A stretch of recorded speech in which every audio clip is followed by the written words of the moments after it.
Miami, Lauren Johnson's home state, and they won.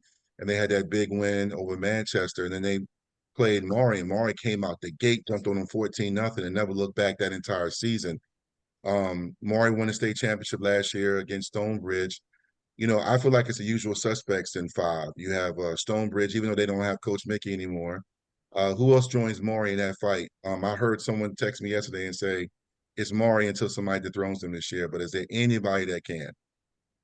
It is more until somebody dethrones them because they have a linebacker going to Maryland and Carlton Smith, a safety going to South Carolina and Kendall Daniels. They have a wide receiver going to Indiana and LeBron Bond, and an edge rusher going to Clemson and Ari Watford. And that doesn't include two guys with great nicknames and Speedy Cannon going to William Mary and Fat Man Clark going to William Mary. And by the way, their state player here is the quarterback, Autori Newkirk, and he's like the 10th or 11th most recruited guy on the team, and he just throws for 4,000 plus yards. But they looked as good as ever in the benefit game. That being said, there are some teams you outlined, Stonebridge being one.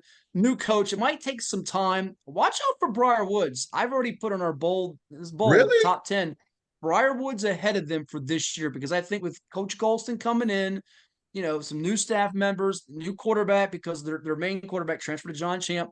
They could play each other twice. It could be like the old days. Danny remembers this in Nova where you had Centerville, Westville would play 2-3 times. It would be like you played, so one could win the first, the other one could win the rematch. They could play twice, and the other team win the second meeting.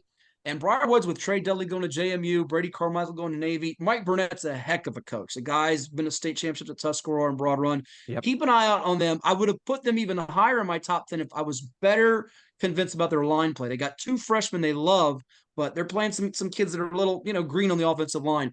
Matoka and Green Run have almost as much talent as Maury in terms of the upper crust marquee prospects. I mean, Dylan Newton-Short, we talked about UVA earlier. He's one of the best receivers in the state, hands down. He's a steal for UVA. Montino Williams, Yeah. Bryce Yates, who's going to Pittsburgh, Caleb Williams going to South Carolina. Now, quarterback is a little bit of a question mark because they've toyed with playing Yates, the receiver, the pick commit at quarterback. They also got a kid in from Hermitage. So that could determine how good Matoka really is. LC Bird's getting better. They brought back guys from that state championship staff during the three-time title years with David Bedwell. Keep an eye on them in that region.